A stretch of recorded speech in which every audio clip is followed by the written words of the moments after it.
Todos espero que estén muy bien. Mientras esperamos un momento que ingresen la mayoría de sus compañeros a la clase, pueden ir dejando sus datos para la asistencia.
Bueno, buenos días a todos.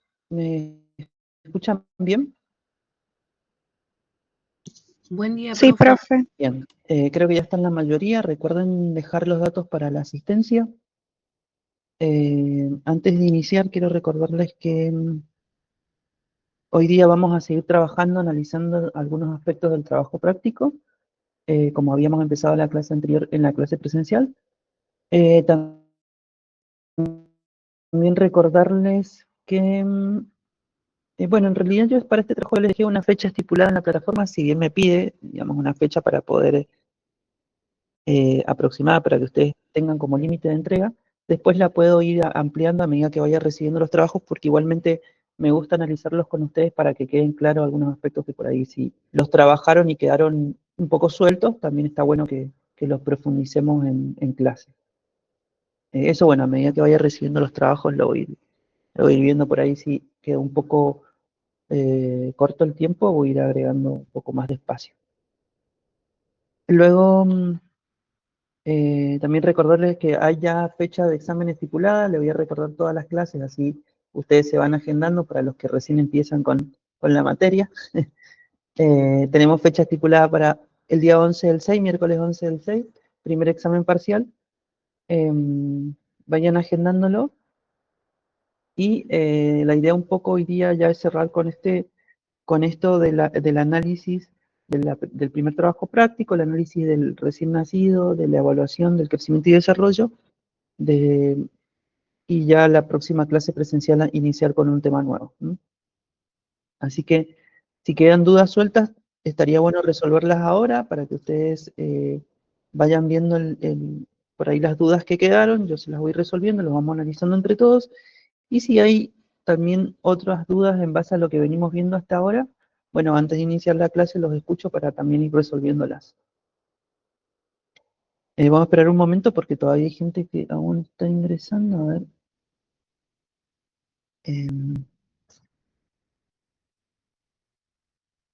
Bueno, antes de iniciar la clase, si alguien quiere consultar algo, si no, iniciamos en lo que habíamos quedado en la clase presencial.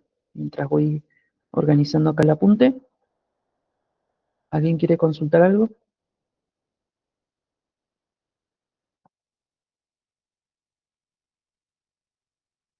Ah, el material bueno, en realidad les dije que formalmente no era una clase expositiva, sino que yo había puesto un PowerPoint con imágenes como guía para que ustedes también tendrían como ejemplo para poder tal vez orientarse en lo que estábamos hablando, en los aspectos de, la- de las características cutáneas en el recién nacido. Yo se los compartí igualmente por la plataforma, así que ahí lo tienen, así como también el video de la evaluación del test de Silverman-Anderson, así que lo tienen compartido en la plataforma, lo pueden ver y lo pueden descargar. Vamos a trabajar un poco sobre eso también. Creo que ya no ingresa nadie más. No hay ninguna duda. Vamos a empezar a compartir el material.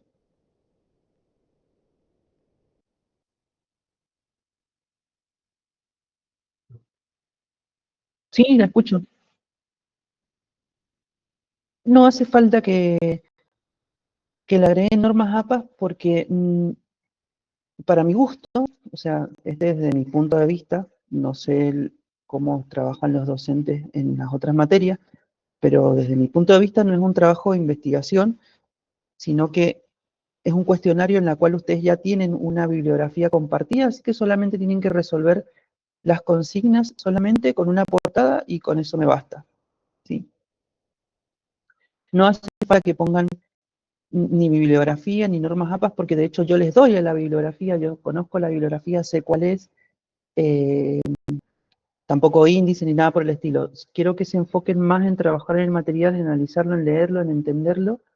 Ya después, más adelante, haremos un trabajo de investigación y ahí, bueno, tal vez con una presentación formal y con todas las partes que implica un trabajo de investigación. Por ahora estos no. De hecho, cuando yo les dé tal vez un trabajo en el cual tengan que investigar con un material que ustedes por ahí tengan que buscar y ordenar su trabajo, también les voy a dar unas pautas de presentación en las cuales, bueno, ustedes ven las partes, hay instrucción, desarrollo, índice, normas APA, en la bibliografía y demás. En este caso no solamente resuelven el cuestionario y me lo presentan, sí tengan en cuenta que les dije que trabajen en forma grupal. Ya la clase que viene presencial ahí vamos a hacer un listadito con los grupos porque no lo hice en la anterior, se me pasó y de hecho quedamos cortos con el tiempo en la clase. Así más o menos también los puedo conocer un poco cómo están trabajando como grupo. Si bien lo van a hacer como grupo, recuerden subirlo en forma individual a la plataforma para que yo pueda darles una calificación. Bueno, era eso. ¿Alguna otra duda? Profe, Buen ¿el día, profe. parcial va a ¿Cómo le ser va? múltiple opción o a desarrollar? Se me cruzaron dos preguntas a la vez, no alcancé a escucharla, perdón, si pueden repetirla. Si el parcial va a ser a desarrollar o a múltiple opción. El examen parcial, mi idea por lo general con el examen parcial sería que hayan varias estrategias de evaluación, no solamente múltiple opción, sino que también tiene una parte de desarrollar para que yo pueda por ahí ver cómo están manejando el tema, cómo hacen el análisis, cómo se desenvuelven con la, con el tema, sobre todo de lenguaje académico, en base a esta materia, que es lo que vamos a ir viendo, y demás. Así que formalmente, parte de múltiple opción, parte de desarrollar. O sea, serían como dos partes, digamos. Ah, bien, profe. Bien, ¿alguien más me quería hacer una pregunta y se Profe, buen cruzó? día, ¿cómo le Cristian. va? Bien, lo escucho. Señor, consulta. Usted subió en Bien. el link tres materiales de estudio que vamos a consultar, vamos a trabajar. El cual nos recomienda para poder trabajar, porque uno tiene 1400 páginas, el otro 759 y el otro no lo miré. ¿Cuál nos Sí, recomienda para trabajar mejor? Y miren, aparte, otra consulta. sí. También sobre los sistemas del recién nacido, del infarto, para poder trabajar y poder desarrollar el tema, al cual yo ya lo desarrollé, pero quería, si usted me podría explicar un poco mejor de sobre los sistemas. Con respecto a lo del trabajo práctico, y ahora lo vamos a analizar, porque bueno, habíamos empezado la clase pasada, hoy día vamos a analizar los aspectos fundamentales, con lo cual esto sería lo importante a tener en cuenta.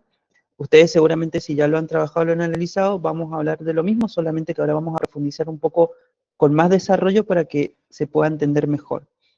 Con respecto a la bibliografía, desde la institución a mí me dicen que yo les tengo que compartir igualmente la bibliografía a ustedes para que la tengan. La bibliografía en enfermería pediátrica son manuales muy amplios, como mencioné recién, de muchas páginas, y de hecho en algunos casos, si ustedes vieron la bibliografía, hay apartados donde menciona como que subespecialidades en pediatría que no las vamos a ver, de hecho.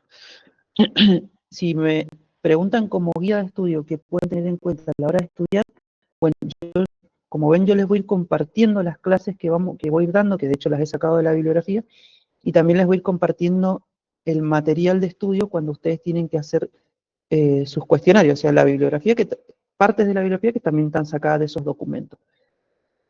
Para el estudio, ustedes deberían tener en cuenta todo lo que vamos viendo, tanto en clase presencial como en clase virtual.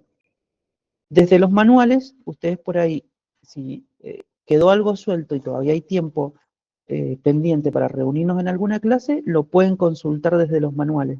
Pero si se quieren poner a estudiar todo el manual, va a ser, digamos, muy largo el tiempo, y de hecho hay cosas que no les vamos a ver de manual porque si vieron el programa, está adaptado para el cursado digamos, que en realidad es anual, pero no cursamos anual, son como 8 meses, creo, más de eso no. Así que solamente como recomendación les diría que estudien de las clases que yo les voy presentando, de las guías de estudio y demás. De hecho, les voy a armar ante el parcial tal vez un listado de temas para que ustedes profundicen y puedan tener como guía de estudio antes del examen parcial. Como les repetía recién, los manuales y la bibliografía los pueden tener como guía para profundizar si tienen dudas. Y de hecho les pueden servir más adelante si se quieren dedicar a la pediatría, hay manuales más actualizados. Pero a mí, yo se los compartí para que ustedes los tuvieran básicamente y también pudieran profundizar o analizar sobre eso. Así que bueno, eso sería, Cristian, no sé si quedó claro. Sí, profe, bastante claro. Bien, Muchísimas gracias, profe. o sea, la idea es que no implica que se tengan que tragar los manuales, porque no va a suceder eso en realidad. Yo se los tengo que compartir porque es parte, digamos, del formato de la materia. Pero básicamente, como yo estoy trabajando con esos manuales, yo les voy dando partes de esos manuales cada vez que vamos viendo los temas del programa. Entonces, por ahí, estudiarlo de esa manera es más sencillo que ustedes vayan, digamos, leyendo todo el manual, porque se van a perder. No vamos a alcanzar a ver todos los temas que tiene un manual de teoría pediátrica. Bueno, ¿alguna otra duda? Las clases virtuales, por lo general, eh, a ver, las clases de este tipo, que son virtuales, no son mucho de mi agrado porque por lo general no me puedo profundizar mucho en los temas, como no nos vemos tampoco, y más allá que usemos tal vez una videollamada, no me sirve porque tampoco puedo detectar cuál es el problema en el caso de que ustedes por ahí no entiendan un tema. Es más sencillo por ahí explicarlo en forma presencial. Pero bueno, la parte también de esta clase un poco virtual es que ustedes puedan sacarse sus dudas, también trabajar un poco sobre el tema, ir avanzando y también poder conectarlo de alguna manera. Nos habían propuesto también en la institución que subiéramos un video por semana y después ustedes solamente consultaran las dudas y demás. Esa metodología tampoco mucho no me gusta, por eso prefiero que directamente charlemos en las clases virtuales y sigamos trabajando sobre los temas de la materia. Tampoco pretendo que estemos conectados desde las 8 de la mañana hasta las 11 de la mañana, más o menos lo que duraría digamos, el módulo de la materia, sino que por lo general en una hora, casi en una hora y media ya se pierde la concentración en un formato virtual. Ustedes por ahí, si están haciendo otra actividad y están conectados y por ahí no pueden escucharme, o por ahí justo eh, se les cruzó tal vez alguna necesidad en el momento, se pierde la información. Así que por lo general trato de que sea clase corta, concisa, de análisis y que ustedes también puedan sacarse las dudas en base a lo que vamos viendo hasta ahora. No tengo manera de grabarla porque no sé cómo se graba, pero igualmente lo que vamos viendo ahora, igual después lo volvemos a charlar en clase presencial, ustedes van tomando apuntes y así vamos avanzando. Eh, no sé si les parece bien esta metodología, si no, igualmente se puede cambiar, lo podemos adaptar y ustedes me van diciendo, obviamente.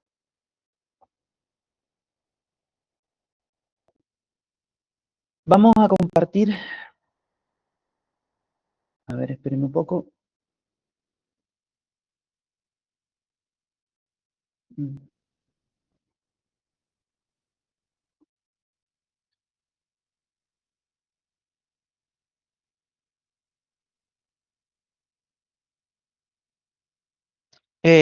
¿Están viendo lo que estoy compartiendo en la pantalla?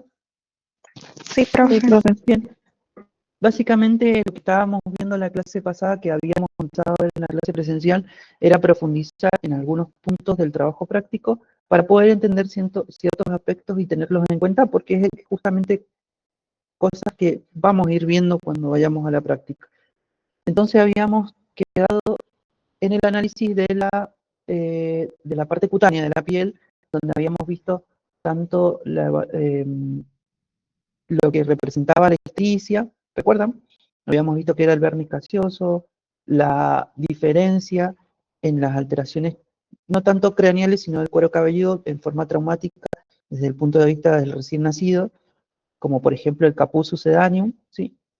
A diferencia de lo que es un cefalohematoma. Vamos a seguir avanzando. Les recuerdo que esta clase, o sea, esta presentación en PowerPoint no era una clase formal, eran más imágenes que yo había puesto para que ustedes las tuvieran. Las compartí, lo pueden descargar en la plataforma. Sigamos viendo que era el lanugo. ¿Se acuerdan que el lanugo era un vello fino que se daba durante la gestación? Que yo les dije que más allá de que sirviera como sostén, ¿sí?, del vernis gaseoso, tiene una función esencial que es proteger al bebé, ¿sí?, regulando la temperatura. Lo protege regulando la temperatura porque, sobre todo por la falta de piel grasa que tiene el bebé en el desarrollo en la gestación, ¿sí? Por lo general, la función esencial es, se adhiere al vernis gaseoso y lo protege la temperatura, ¿sí? Mantiene una temperatura corporal acorde para que el bebé se pueda mantener bien, ¿sí?, dentro de la gestación. El lanugo se debería, recuerden que yo les dije que se debería perder antes de la última semana o sea, de gestación. En realidad es cuando nace el bebé. Por ende, en los recién nacidos prematuros, ¿sí? Todavía hay presencia del lanugo. No tiene otra función que no sea esta, también lo protege el líquido amniótico, en realidad su función es estrictamente protectora, ¿sí? También la bibliografía menciona el milium facial. El milium facial son quistes de sebáceos de queratina que por lo general suelen resolverse a las semanas de recién nacido, ¿sí? No tienen ninguna repercusión ni infecciosa, ni, por ejemplo, de reacción alérgica a la piel, ni ningún tipo. Sino que el milium facial básicamente son pápulas de color blanquecinas que se ven por lo general sobre el puente nasal, ¿sí? También sobre la frente, en algunos casos en las mejillas. Y por lo general suele resolverse espontáneamente, tienden a desaparecer básicamente a la semana, 2, 3, 4 semanas. ¿Sí? Desaparece es una lesión de tipo fisiológica, como las que estamos viendo, debería desaparecer por lo general a las semanas del recién nacido. Recuerden que los aspectos que estamos viendo aspectos de tipo fisiológico en la piel que podemos encontrar en el recién nacido, como menciona la bibliografía. Están viendo cuando avancé, ¿no? Estábamos en milium facial ahora. Sí, profe. Bien. Porque a veces se queda trabado y bueno, lo tengo que volver a presentar. Luego tenemos la mancha sacra, lo menciona también la literatura. Vamos a ver, la mancha sacra, por lo general es una zona de hiperpigmentación que se da lumbosacra, que tiene bordes irregulares, o sea, no es una mancha bien definida, tipo redondeada, no tiene una forma definida, sino que tiene bordes irregulares, es la manera por lo general de caracterizarla. Y al ser de hiperpigmentación, tiene una coloración tipo azulada, como si fuera un hematoma, en realidad no representa un hematoma. Tiene un color tipo grisáceo, violáceo, y por lo general son acumulación de melanocitos. Es una mancha de tipo benigna que también suele resolverse con el tiempo, ¿sí? No queda, por lo general se resuelve, y es de tipo fisiológica, ¿sí? Como las que venimos viendo anteriormente, fisiológica. Si no me equivoco, a ver, la literatura también la menciona como mancha sacra, en algunos libros lo menciona como mancha mongólica o mancha lumbosacra, ¿sí? Para que sepan que es lo mismo. Es bien localizada y siempre se da lumbosacra, ¿sí? Lo van a encontrar siempre de esa manera. También hay otras características que puede tener el recién nacido, que las puse abajo. Esto. El edema palpebral es muy común, ¿sí? En los recién nacidos y se da sobre todo en las primeras horas de nacimiento y suele resolverse, no tiene, digamos, ningún tipo de repercusión, sino que es propio del pasaje, digamos, uterino a la hora de nacer. También se pueden dar algunas manchas, no sé si las han visto, unas manchas tipo rojizas en la frente, tipo, en algunos casos los caracterizan como tipo derrame o hematoma, em, son más de color rojizo, que en realidad son vasos dilatados que también se dan por el esfuerzo a la hora de la expulsión y también resuelven a los días del nacimiento, ¿sí? Son dos características que no las menciona en la literatura, pero sí las van a encontrar por lo general, que es por el edema palpebral, ¿sí? Y las manchas localizadas en la zona frontal, ¿sí?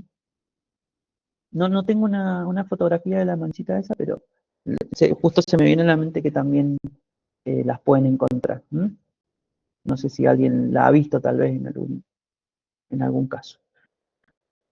Entonces, dentro de lo que menciona la literatura, recuerden, a la hora de evaluar la piel hay que tener en cuenta, bueno, la coloración es importante, la temperatura es importante, si bien los cambios de temperatura nosotros los vamos a evaluar con el termómetro, ¿sí? Suelen ser muy muy evidentes cuando nosotros evaluamos a un recién nacido, porque los cambios de temperatura también tienen cambios de coloración en la piel. Y de hecho, si uno por ejemplo lo toca en la piel, hace, digamos, en la exploración, se da cuenta que los cambios de temperatura también son evidentes al tacto. Cambio de temperatura en la piel, la turgencia de la piel para valorar signos de deshidratación, si bien hay otros signos más principales, lo vamos a ver un poquito más adelante. Lo importante es temperatura, ¿sí? Textura, humedad y coloración. Esos aspectos son importantes, son los que menciona la literatura. Recuerden que estamos viendo lo del trabajo práctico. Y los aspectos fisiológicos en donde encontramos, bueno, la ictericia, que suele corregirse, un aspecto fisiológico, hay que tratar de evaluar que no sea algo patológico.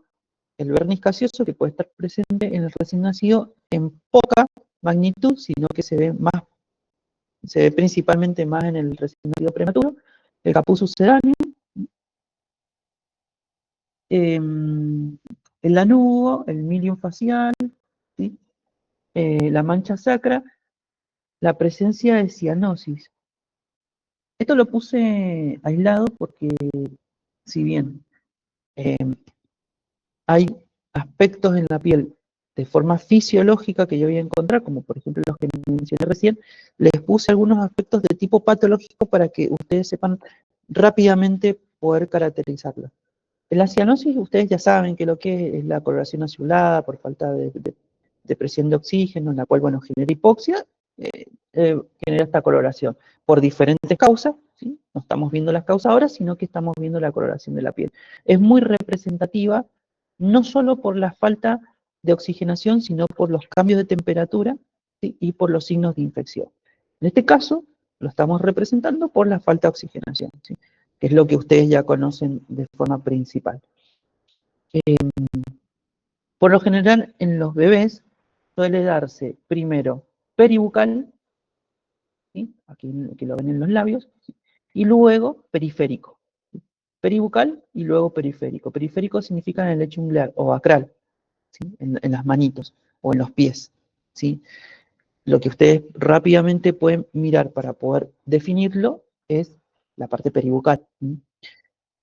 Entonces la cianosis, si bien es una coloración azulada que puede estar representada en el recién nacido y es signo claro de falta de oxigenación, también puede estar representada horas después como signo claro también de oxigenación, tal vez por alguna repercusión pulmonar, infecciosa, lo que sea. Entonces es una característica de tipo patológica la cianosis, ¿sí? No es una característica de tipo fisiológica porque si bien se puede resolver fácilmente, hay que actuar, hay que intervenirlo. En las anteriores no, ¿sí? Estas se resuelven con los días, la semana, esto también, también. No les mencioné el eritema tóxico. El eritema tóxico es muy parecido al milium facial, con la diferencia es que es generalizado en todo el cuerpo, y por lo general el eritema tóxico también se resuelve a los días, que veo que acá en la bibliografía lo menciona. Es una lesión más exantemática. También las lesiones exantemáticas son las lesiones en piel que por lo general generan, ¿sí? Además de esta presentación de tipo pápulas en la piel, genera picazón, molestia y demás, ¿sí? Eso sería el eritema tóxico. Lo importante es que definamos, que entendamos que también hay signos patológicos, como por ejemplo esto, yo puse solamente 3 de ejemplo para que lo veamos, ¿sí? Una es la cianosis, recuerdan que es un signo patológico de falta de oxigenación en la cual tenemos que actuar rápidamente, interviniendo al paciente, nada, con oxígeno suplementario, hay que darle oxígeno. Ya lo vamos a ver bien las pautas cuando veamos la parte respiratoria, lo importante es poder identificarlo. Por otro lado tenemos el marmóreo reticulado, que si bien la bibliografía lo menciona, yo no se los puse como punto, pero después de la parte del sistema documentario, hay una parte que dice en donde hay signos de coloración que son signos de alarma o signos frecuentes de cambio de coloración en la piel en gravedad. Bueno, ahí está la cianosis, está el marmóreo reticulado. El marmóreo reticulado o cutis marmorata, ¿sí? Es lo mismo, también lo van a encontrar tal vez así en otras literaturas. Es una coloración parecida a la cianosis, pero no tiene una coloración azulada definida, sino que se con manchas en la piel, manchas azuladas. que por lo general se dan de forma, a diferencia de la cianosis, de forma periférica, ¿sí? Y luego generalizada. O sea, se dan, por ejemplo, miembros inferiores, miembros superiores, y luego lo veo en forma generalizada, tal vez en el tronco, en la cara, en la piel. El marmoreo reticulado es un signo claro de hipoperfusión tisular, o sea, que ya es de un signo de hipoperfusión, o sea, de mala perfusión orgánica y sistémica, por ende también es un signo patológico que puede estar relacionado con una infección grave, con cambios, eh, con cambios de alteraciones graves que pueden estar relacionadas también con la parte cardiovascular, entre otras cosas, ¿sí? El marmoreo reticulado también puede estar presente, tal vez, si es un recién nacido con una cardiopatía congénita y al tanto al esfuerzo por signo de hipoperfusión, tal vez por el esfuerzo que está haciendo, también puede estar presente, y eso no es tal vez un signo claro de infección, sino que tiene una patología de base. Lo importante es que también reconozcan que el marmoreo reticulado, la presencia de marmoreo reticulado, tal vez en un paciente en reposo, ¿sí? O al llanto, y que tenga encima cambios de temperatura, puede ser un signo claro de una infección sistémica. Entonces, por ende, el marmoreo reticulado a la presencia del recién nacido también es un signo de tipo patológico, ¿sí? Se denomina de esa manera marmoreo reticulado. Les recuerdo que también en algunos casos, algunas literaturas, o si tal vez lo quieren buscar eh, para ver algunas imágenes, lo van a encontrar como cutis marmorata, es lo mismo, ¿sí? Es lo mismo. Entonces vimos dos signos patológicos, cianosis, marmoreo reticulado.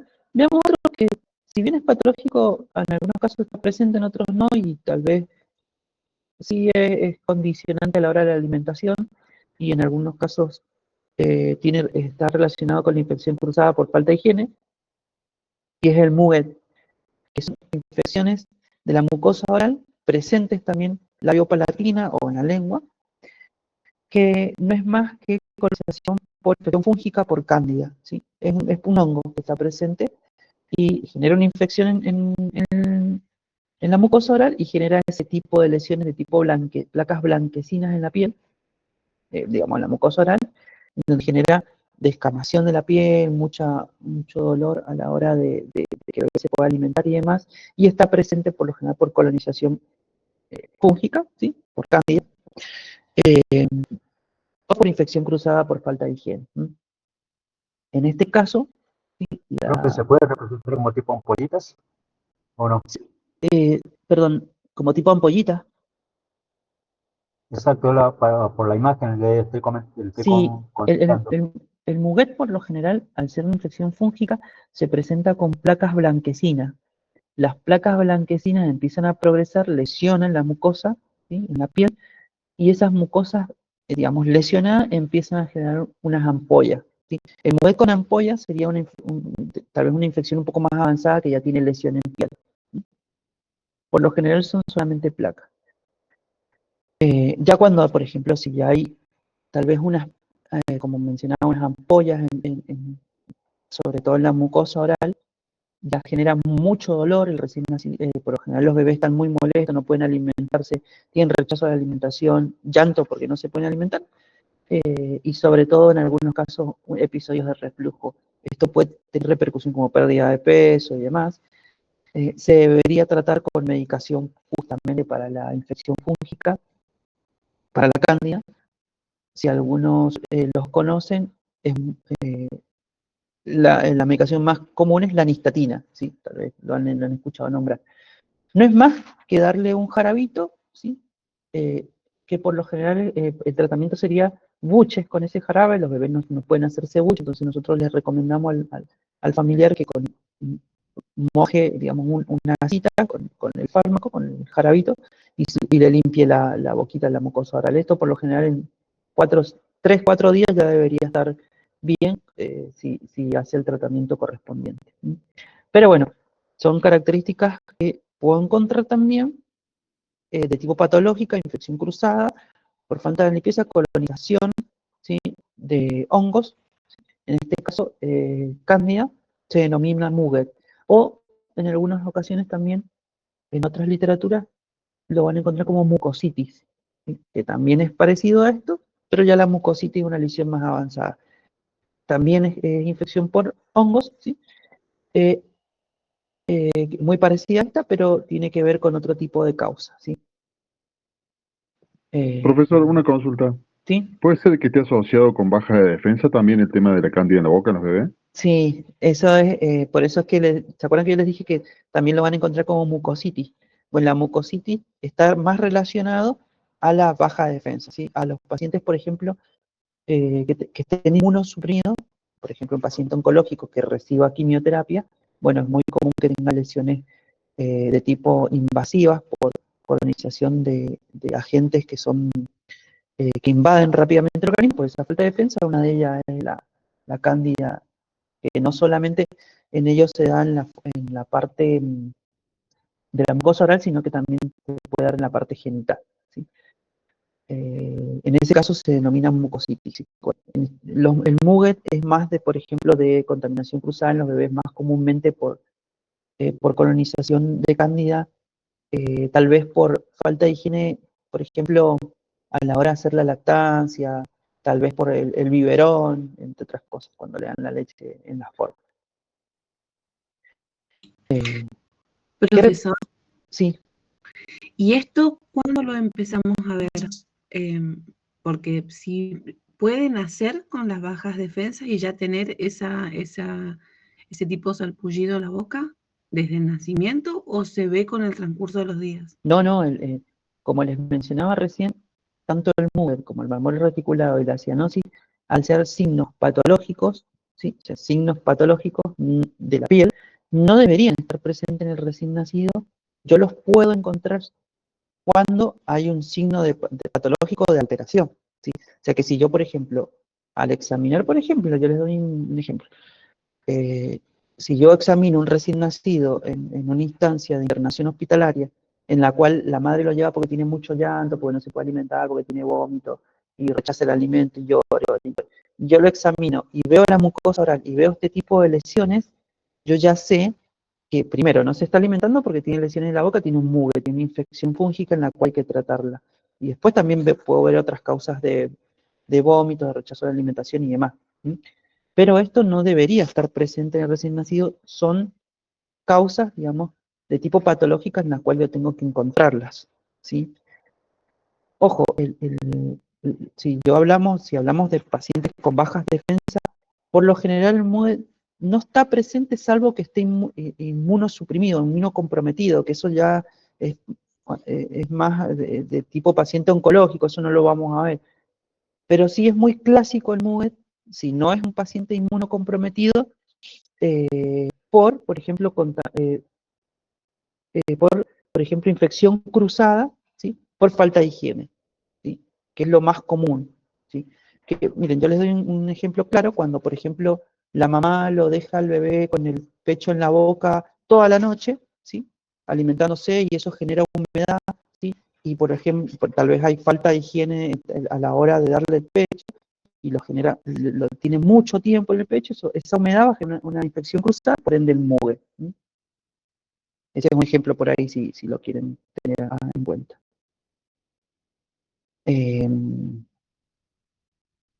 Con lo cual, bueno, esto no debería, digamos, estar presente, sino que son hallazgos de tipo patológico que yo puedo encontrar, y bueno, lo puse ahora porque así como ustedes, la bibliografía, estamos viendo las características de tipo fisiológicas que se pueden encontrar, también yo le puse ejemplo a algunas patológicas, las vamos a ver también más adelante, pero para que las tengan presente, que por ahí son las más clásicas.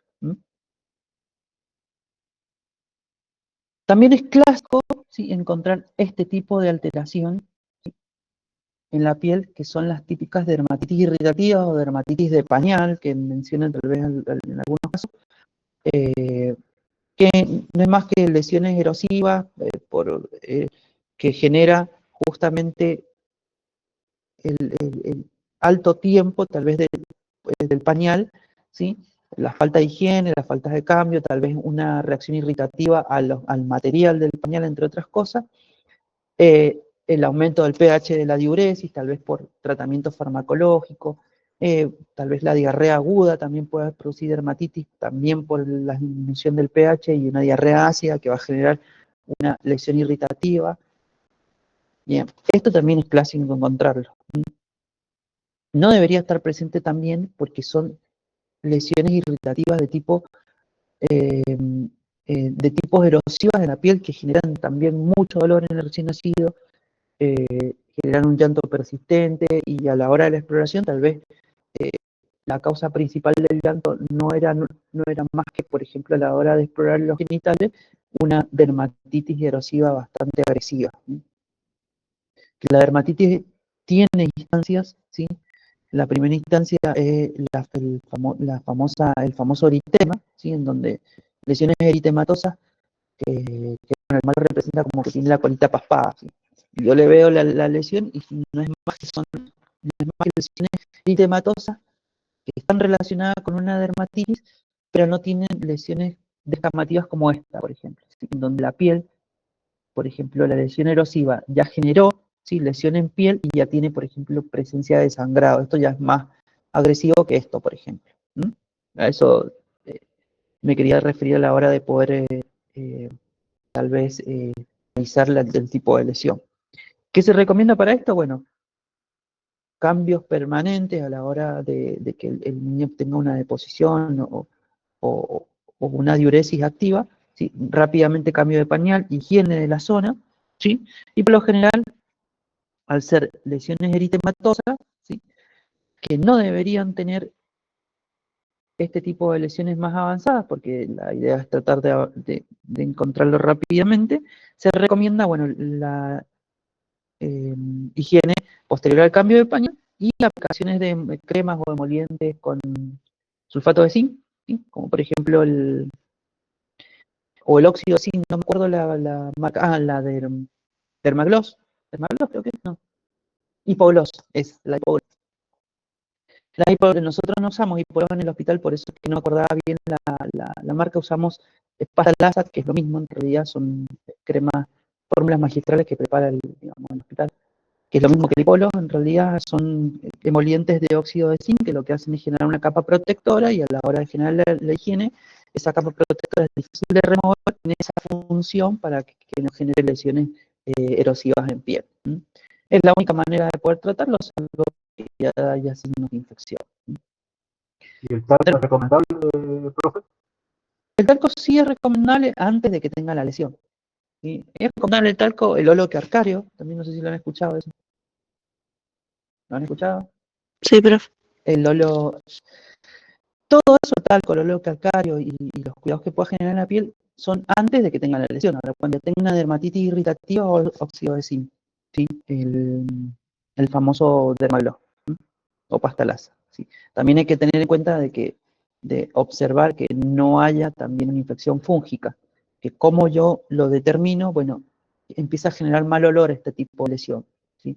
Y ahí se puede agregar tal vez nosotros tenemos pasta láser, o sea, sería Hipogloss, pero con Econazol, ¿sí? Que son agentes justamente antifúngicos. Que bueno, esto yo ahora lo muestro en imágenes para que ustedes sepan de que hay lesiones también, alteraciones en la piel que se pueden encontrar muy comúnmente en el recién nacido. Tal vez a veces llevan a los pacientes por consultas que no son estas, ¿sí? No son por una dermatitis, pero nosotros cuando hacemos la examinación encontramos dermatitis y hay que tratarlas también, ¿sí? Colocación del emoliente o la pasta láser o las cremas por cada cambio de pañal, se les enseña cómo hacer la higiene, en algunos casos utilizan también para hacer higienes jabones, ¿sí? O tal vez lociones que tienen mucha cantidad de químicos, como por ejemplo perfumes o agentes que puedan generar este tipo de irritación. Entonces recomendamos jabones neutros, entre otras cosas y demás. Jabones, Profe, otra cosa. sí. ¿Y es recomendable una técnica que también se lo puede dar un poquito al aire libre para que o sea, tenga un poco de aire o que aire el ambiente para la lesión? Sí, se lo puede dejar. Lo importante es ponerle la crema, el emoliente, ¿sí? El Hipogloss. Que de hecho hay muchas marcas, yo les nombro Hipogloss, pero hay varias que tienen óxido de zinc. Se le pone el óxido de zinc, se lo pueden dejar un rato, pero lo que pasa es que los recién nacidos no controlan el esfínter, va a estar orinando al azar, digamos. La principal función de recuperación de la piel la va a tener la crema, la utilización de crema luego de cada higiene, ¿sí? Cada cambio de pañal, colocar una nueva capa de crema. Profe, Plapsul no, No, se no. usa no. Platsul no, Bien. porque el Platsul tiene otro tipo de función que no sirve para este tipo de lesión. Solamente, de hecho el Platsul se barre rápidamente en zonas húmedas y no tiene, digamos, repercusión en la piel, sobre todo en la parte genital. El óxido de zinc.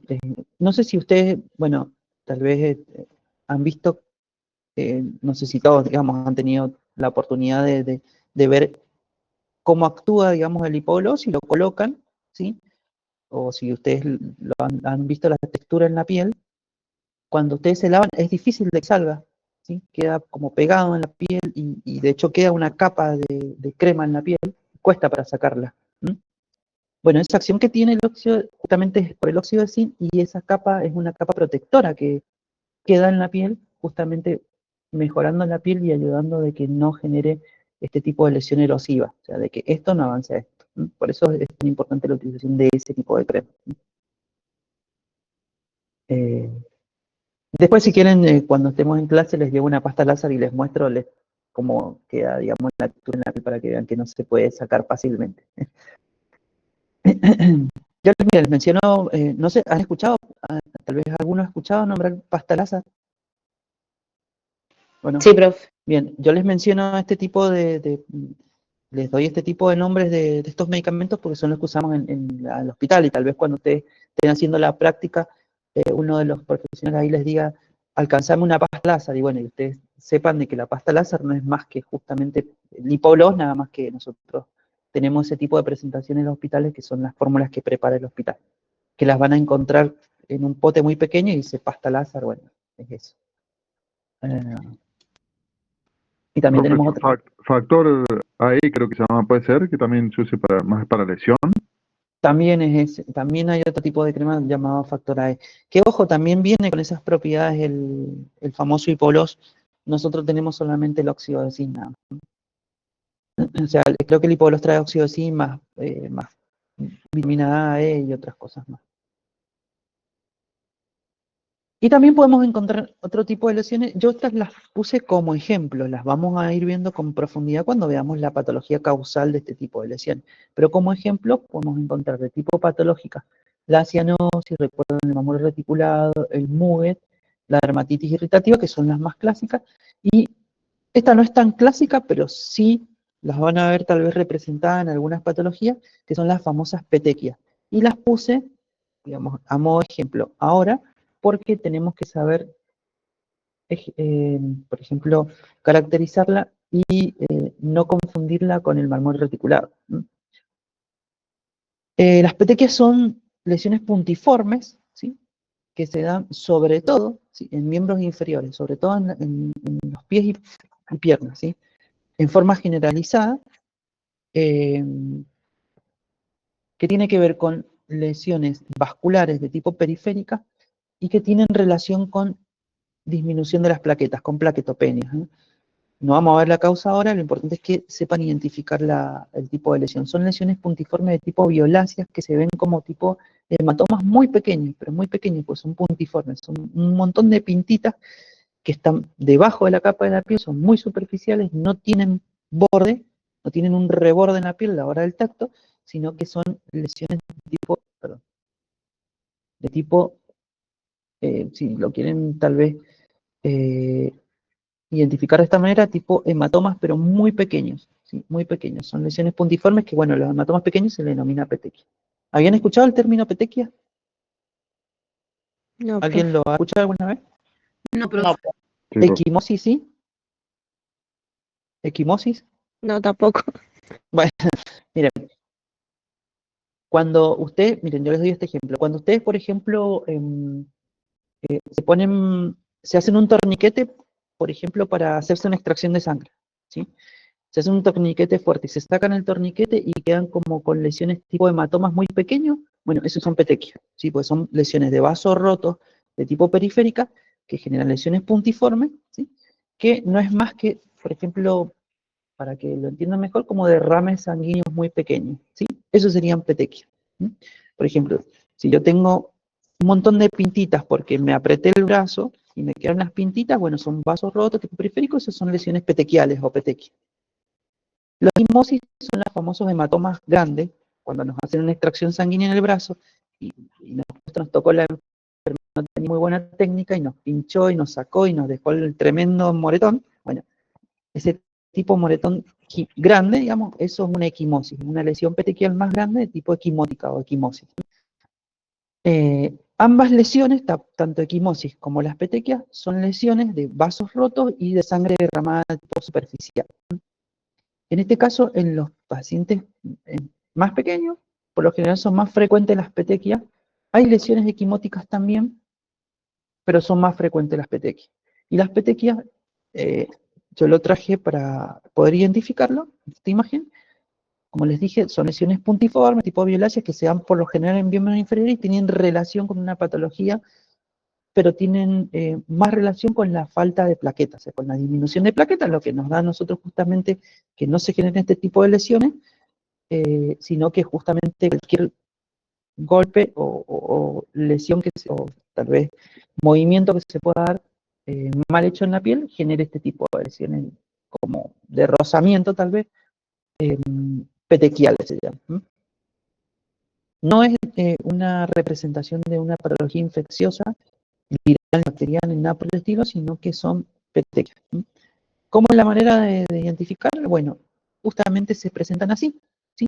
En miembros inferiores, siempre por lo general, de abajo hacia arriba, miembros inferiores, de tipo puntiforme, son pintitas, muchas pintitas, y son violáceas, ¿sí? Son violáceas tirando al rojizo, pero más violáceas, ¿sí? Esos son petequias. Ya vamos a ver después las múltiples causas que hay de petequias, pero bueno, está más relacionado a la falta justamente de plaqueta, la disminución de plaqueta y plaqueta. Esto también es una representación de tal vez una lesión en piel, una alteración en piel, una característica en piel de tipo patológica, que también lo puedo representar en un recién nacido y lo tengo que identificar.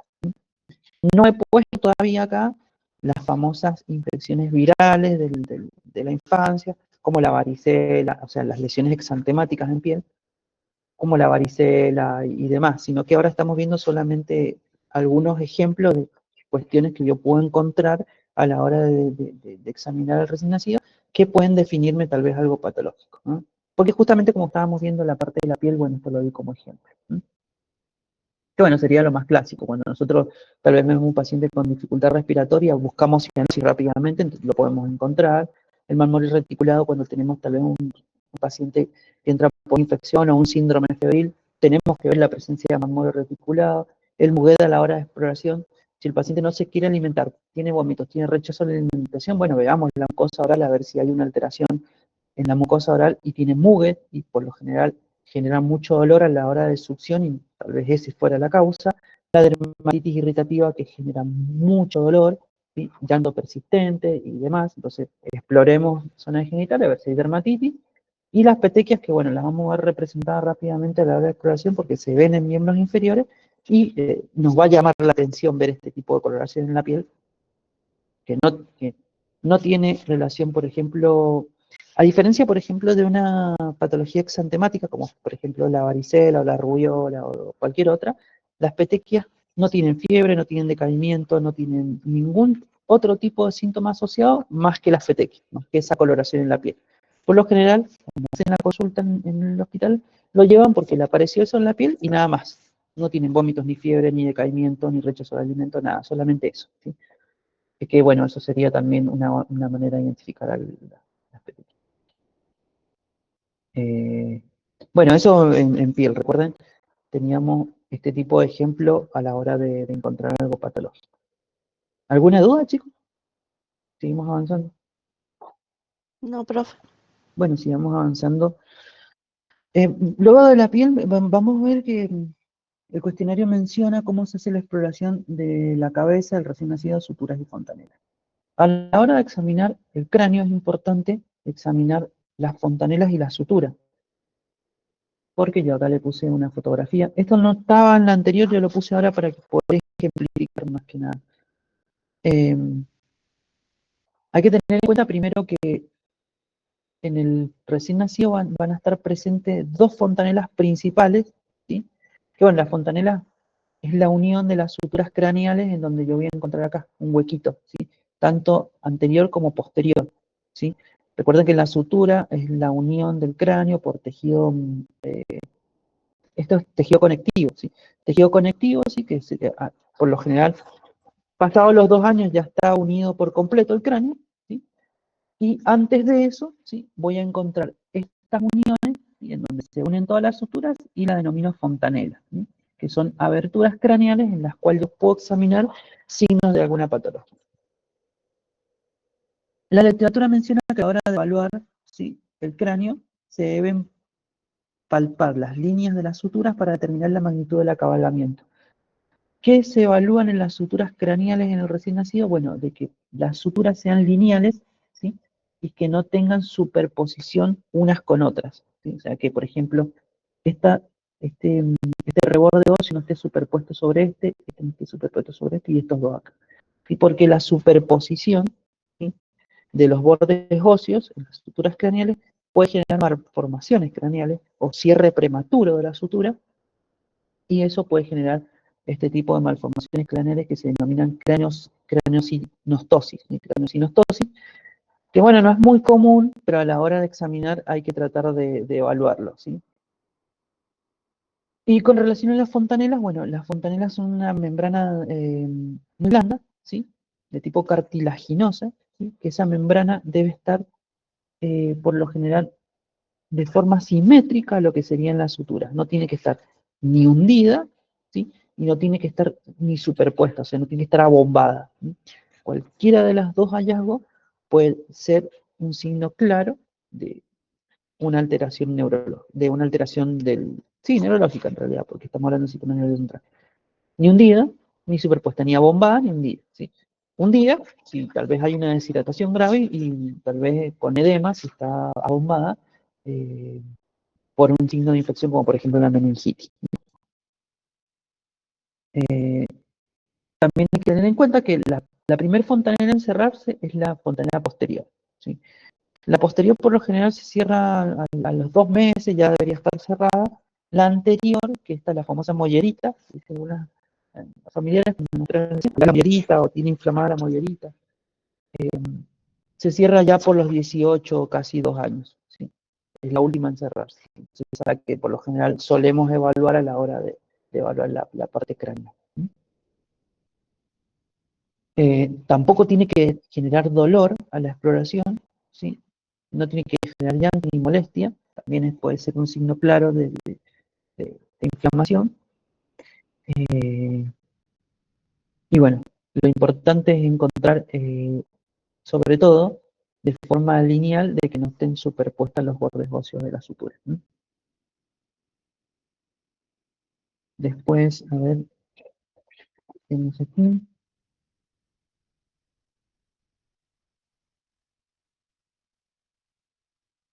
El tema de los reflejos lo vamos a ver en clase porque quiero explicarlo un poco más, con más detalle. Veamos la valoración del tórax. En cuanto a la valoración del tórax y del abdomen, tenemos que tener en cuenta 2 puntos. Primero, que recuerden que la respiración, o sea, que el aparato respiratorio se hace funcionar en el recién nacido una vez que nace, ¿sí? Antes de eso, bueno, respira por vía placentaria. Entonces, la evaluación de la función respiratoria, nosotros la vemos tal vez con un puntaje de Apgar y luego con un Silverman-Andersen, pero tengo que tener en cuenta que tenemos que ver primero su dinámica respiratoria, o sea, cómo es su movimiento torácico y luego cómo es su ventilación, su entrada de aire sin la presencia de ruido respiratorio. Y vamos a agregar también sus valores, ¿sí? Que acá yo creo que lo menciona en la bibliografía en una parte. Los pulmones del nacimiento son funcionales. Por lo general, el recién nacido presenta una taquipnea fisiológica de 40 a 50 respiraciones por minuto durante las primeras horas de vida. Es habitual la cianosis. Bien. Por lo general, se menciona en realidad que el recién nacido puede presentar una taquipnea de tipo fisiológica si yo lo quiero tal vez relacionar con la frecuencia respiratoria normal, tal vez en el adulto. Pero la frecuencia respiratoria en el recién nacido se hace como una taquipnea fisiológica cuando el recién nacido tiene un llanto, está molesto y demás. No debería ser una taquipnea para él si yo conozco los valores normales, si el paciente está en reposo, ¿sí? Los valores normales en el recién nacido para valorar la frecuencia respiratoria, yo se los escribo acá, ustedes lo anotan en sus apuntes. Bueno, no va a funcionar esto para escribir. Por lo general, en el recién nacido, ¿sí? Acá dice que va en la bibliografía, si no me están siguiendo, yo se los leo, va de 40 a 50 respiraciones por minuto. En realidad va de 40 a 60 respiraciones por minuto, ojo, en el recién nacido, ¿sí? ¿Te acuerdas que el recién nacido yo lo tomo desde que nace hasta el mes, luego del mes en adelante hasta los años era lactante, ¿sí? Dentro de la clasificación que habíamos visto. El recién nacido puede tener 40 a 60 respiraciones por minuto y el lactante puede tener de 20 a 40 respiraciones por minuto. Nosotros tomamos como límite por lo general el punto máximo, hasta 60 o hasta 40, porque nunca nos van a dar menos de eso, salvo de que sea un paciente muy deprimido, ¿sí? Pero un punto máximo por lo general en un recién nacido que yo lo veo y está tranquilo, no sé, está durmiendo, y lo evalúo y tiene 70, 80 respiraciones por minuto, más allá de que yo le encuentro esa taquipnea, lo voy a ver también con utilización de músculo accesorio, recuerdan el tiraje y demás, eso es un signo claro de una taquipnea de tipo patológica, la cual yo tengo que generar actuar, ¿no? Entonces, para que quede consensuado, valor, frecuencia respiratoria, eh, ¿lo anotan o se lo anoto acá para que lo puedan ver? Permítanme que encuentre cómo anotarlo.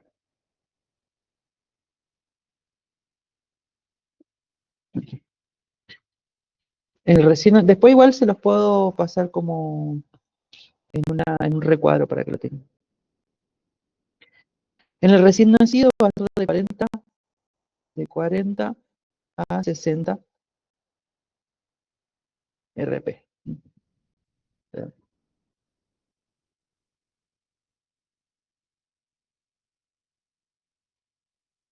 Respiraciones por minuto, ¿sí?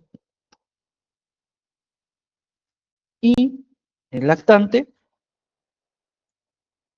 recuerden, como tip, a la hora de evaluar, tomen el límite máximo para poder examinar un paciente.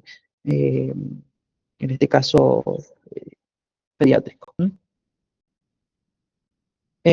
Obviamente que la taquipnea se va a definir sobre si es mayor de ese límite máximo, ¿sí? Y en el lactante, bueno, hasta 40, o sea, de 20 a 40.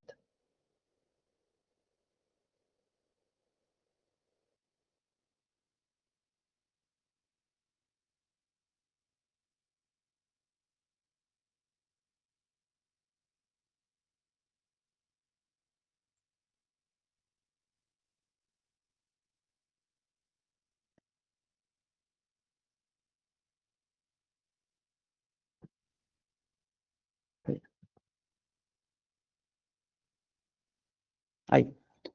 ¿Lo tienen? ¿Me siguen ahí? Sí, profe. Sí, profe. ¿Por qué el límite máximo? Porque por lo general yo cuando voy a evaluar un recién nacido, sí, esto lo estoy anotando acá para que lo puedan ver y lo puedan anotar en su apunte. Cuando yo estoy evaluando un recién nacido, ¿sí? Yo voy a buscar que no tenga más de 60 respiraciones por minuto. No es que voy a buscar que tenga menos, porque por lo general tiene que estar muy deprimido para que bradineico. Los bradineicos por lo general ya son pacientes que tienen trastorno del sistema nervioso central, que están intoxicados, que bueno, o ya están con insuficiencia respiratoria grave.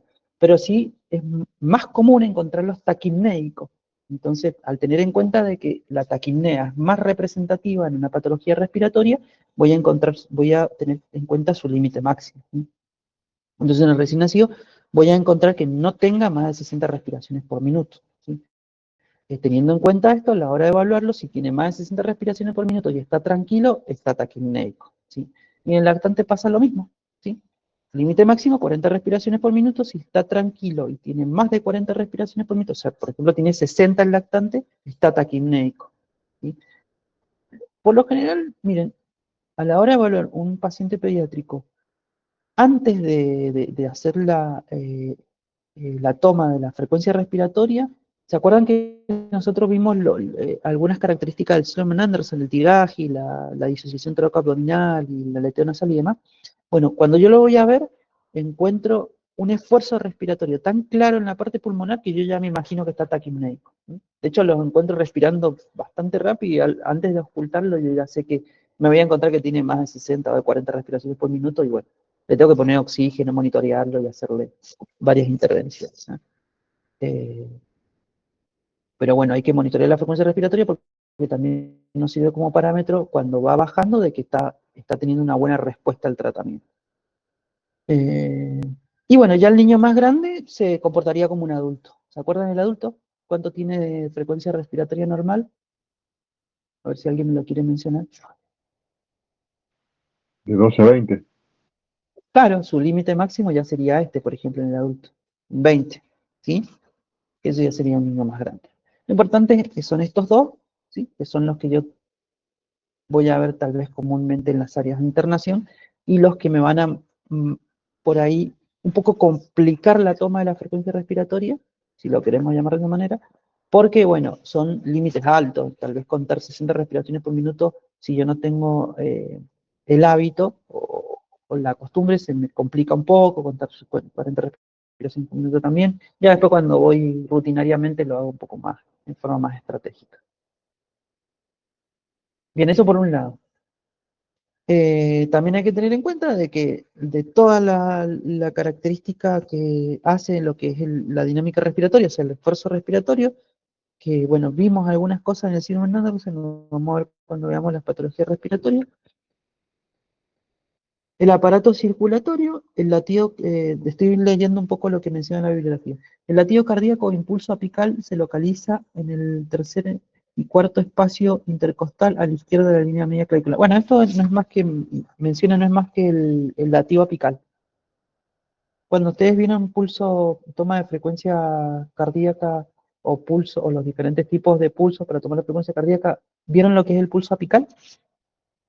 ¿Lo escucharon nombrar? Sí, profe, lo veo Sí, por encima. El pulso apical no es el pulso que yo lo tomo en forma palpatoria, no es el pulso que yo voy a tomar palpando la radial, ni palpando la femoral, ni el pedio, ni el humeral, ni nada por el estilo. Sino que el pulso apical es el que yo tomo, evaluándolo con el estetoscopio en el tórax, la parte torácica. Y se denomina pulso apical porque, como menciona acá la literatura, está en el quinto espacio intercostal, en la parte, en el hemisferio izquierdo, en la parte izquierda del tórax, quinto espacio intercostal, línea media clavicular. O sea, yo veo la clavícula, en la parte del medio de la clavícula hago una línea hacia abajo, encuentro el quinto espacio intercostal y ahí voy a encontrar el espacio apical. Que el espacio apical es el ápice del corazón, o sea, donde da la puntita del corazón, y ahí yo voy a encontrar el latido un poco más fuerte y voy a poder tomar mi frecuencia cardíaca, ¿no? Que bueno, no es más que por debajo de la tetilla, por ahí, por debajo de la tetilla en la parte izquierda. Ese es el pulso apical, o sea, representado en donde está localizado. Ahora bien, el pulso apical es el que más utilizamos en los recién nacidos y en los lactantes para poder monitorear una frecuencia cardíaca. ¿Por qué? Porque palparle los pulsos periféricos es muy difícil, primero, poder encontrarlos, y segundo, es muy difícil poder palparlo porque primero el paciente no se nos va a quedar quieto y demás, y va a ser muy difícil monitorearlo. Y segundo, recuerden que la frecuencia cardíaca también se toma en 60 segundos, entonces me tengo que tomar un minuto de tiempo para poder identificar ese tipo de pulso. Por ende, es que el pulso apical es el más representativo a la hora de tomar la frecuencia cardíaca, ¿ah? Entonces, a modo de estrategia, por lo general, nosotros cuando tomamos frecuencia respiratoria, que también lo tomamos con el estetoscopio, no contamos movimiento torácico, sino que los movimientos torácicos nos definen la dinámica respiratoria y luego a la hora de auscultar ahí tomamos la frecuencia respiratoria en ambos tiempos, ¿sí? inspiratorio y expiratorio, también nos tomamos un tiempo más para tomar la frecuencia cardíaca con el estetoscopio, ¿no? Y la frecuencia cardíaca, acá la bibliografía menciona que existe taquipnea fisiológica de 130 a 140 latidos por minuto, ¿no?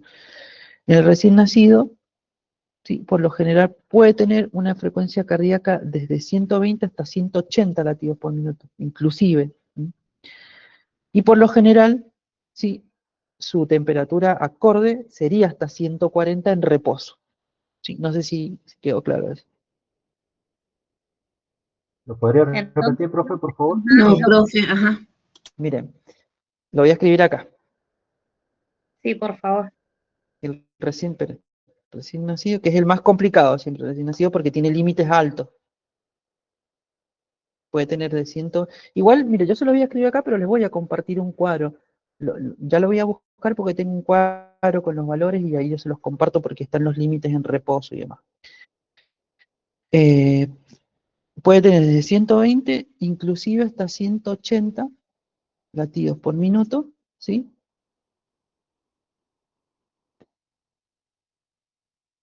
Su límite máximo, ya estoy escribiendo, sería inclusive hasta 160 en reposo, ¿sí? Miren, yo les dije, les pongo acá 100, espérate, vamos a poner, les voy a poner irritable, ¿sí? Como una taquicardia fisiológica. ¿Por qué les pongo esto? Porque por lo general, el recién nacido, el bebé más pequeño, modifica más rápidamente sus latidos que su respiración cuando está irritable. Entonces nosotros tomamos como límite que, por ejemplo, si valoramos un paciente, un recién nacido, que está enojado, que está llorando porque tiene hambre, y yo le tomo la frecuencia cardíaca y está con 180 latidos por minuto, para su característica, pues está irritable, está a 180, está normal, ¿sí? O sea que es una taquicardia de tipo fisiológica adaptada a su estado de ánimo, digamos. Ahora, en reposo sería hasta 160 solamente, ¿sí? ¿Por qué se toman estos parámetros? Porque, como les dije recién, cuando está enojado, el lactante modifica más su frecuencia cardíaca que su frecuencia respiratoria. Y lo van a ver representado cuando vayan a controlar a alguno. Por ejemplo, ustedes le van a poner, no sé, el saturómetro, por ejemplo, ¿sí? Y ven que tiene, no sé, 140, 150, 120 latidos por minuto. Y se empieza a enojar y empieza a llorar y empieza a subir 170, 165, 70, hasta 180, empieza a llorar, ¿verdad?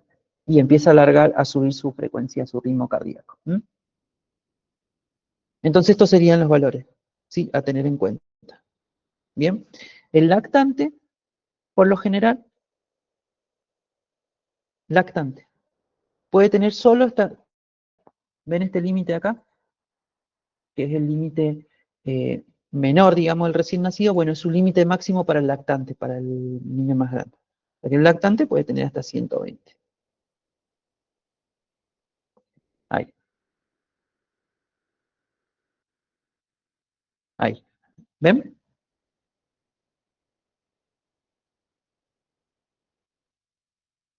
Ese sería su límite máximo, 120. Hasta 120, sí. De hecho, ya teniendo 120, yo tengo que tener precaución de que está taquicárdico, ¿sí? Está taquicárdico y representado por alguna causa, ¿sí? No suelen tener los lactantes 120, salvo que estén enojados. Por lo general, su ritmo cardíaco en un lactante oscila entre 100, 110, 115, está hasta 120. Ya cuando sube 120, o puede ser también reflejado. Ojo, hay otra cosa que hay que tener claro en esto que no menciona acá en la literatura, no recuerdo, eh, pero sí es muy común que tengan cambios drásticos de temperatura en episodios febriles, ¿sí? Que, por ejemplo, yo estoy, por ejemplo, evaluando un paciente, está muy taquicárdico y me asusto, pero le tomo la temperatura y tiene 39 de temperatura. Bueno, la temperatura modifica mucho su frecuencia cardíaca, ¿sí? Entonces hay que tenerlo como patrón también. No lo mencioné, pero hay que tenerlo en cuenta eso, ¿sí? Y el concepto sería un cambio de temperatura para tenerlo en cuenta para hacer o sea, para tomar apuntes. El concepto sería, por ejemplo, que ustedes cuando van a valorar a un paciente y está taquicárdico, que le tomen la temperatura, que bueno, está dentro de los signos vitales. Entonces, sí, a ver, está taquicárdico y tiene, digamos, fiebre, en este caso, un cuadro febril, la relación de la taquicardia está relacionada con el cuadro febril. Entonces, bajemos la temperatura y valoremos después otra vez la frecuencia cardíaca. ¿Entienden? Y no es algo sistémico para asustarnos, sino que, ahora bien, si yo, por ejemplo, hice la inspección, tomé mi frecuencia cardíaca y yo tengo un paciente que está, por ejemplo, tranquilo, está con 190 de frecuencia cardíaca, le tomo la temperatura y una temperatura de 36, está bien la temperatura, bueno, ahí hay que tener en cuenta de que hay que asustarnos, ver si es algo sistémico, algo cardíaco, y bueno, hay que hacer un estudio profundo. Pero a tener en cuenta, la temperatura, los cambios de temperatura modifican la frecuencia cardíaca en el recién nacido. Perdón, en el paciente, porque en el lactante también, en el paciente pediátrico, ¿sí? En el niño más grande también. ¿Mm? Para que tengamos como concepto, digamos, el aumento de la temperatura genera taquicardia, o sea, como para que lo tengan ahí de claro de ejemplo. ¿Mm? ¿Qué debemos hacer en ese caso? Bueno, bajar la temperatura. ¿Mm? Hay muchas estrategias, ahora no estamos hablando sobre eso, solamente estamos viendo cómo estábamos viendo acá el análisis del trabajo práctico. ¿Alguna duda, chicos? Por mi parte no, profe. Bueno. ¿Podemos palpar pulsos periféricos en el paciente pediátrico? Les dije que no, es muy difícil encontrarlos. Si queremos evaluar pulsos periféricos, los podemos hacer. Por ejemplo, nosotros utilizamos pulsos periféricos cuando vemos esto. Mira. ¿Dónde está? ¿Dónde está? Este. ¿Se acuerdan que yo les dije que esto es un signo claro de hipoperfusión tisular? Bueno, cuando vemos esto, cuando vemos un paciente reticulado, ¿sí? O con marmorio reticulado, bueno, ahí tratamos de ubicar pulsos periféricos para que no esté hipoperfundido. ¿Sí? Tal vez es la única manera en la cual nosotros ahí tratamos de palpar pulsos femorales, pedios, a ver cómo está llegando la sangre hacia abajo, si lo veo con este tipo de coloración. ¿Se acuerdan que les dije que esto era por signo de hipoperfusión? Vale. Cuando lo veo así, y lo veo que está taquicárdico, y tal vez está con fiebre y demás, bueno, ahí buscamos presencia de pulsos periféricos para ver signos claros de hipoperfusión tisular y ver tal vez un abordaje más agresivo. Teniendo en cuenta lo que estábamos hablando recién de la frecuencia cardíaca. Avancemos un poquito más y ya cerramos, chicos. La valoración del abdomen, bueno, el abdomen, los cambios drásticos en la parte abdominal se ven por las características abdominales, por esto, por ejemplo. ¿Sí? Un abdomen distendido en un paciente pediátrico es muy representativo, lo voy a ver rápidamente, no es muy difícil de hallar, digamos. Cuando yo hago la exploración, ¿te acuerdas que yo les dije que el abdomen es simétrico al tórax? Bueno, de esa manera yo veo un abdomen distendido y lo represento rápidamente, o sea, lo voy a ver. Hay dos maneras de encontrar un abdomen distendido que esté generando dolor, o sea, que el paciente tenga mucho llanto y llore y llore y yo no encuentre causa y le veo la panza y la tiene súper distendida o súper hinchada, no sé, es lo mismo.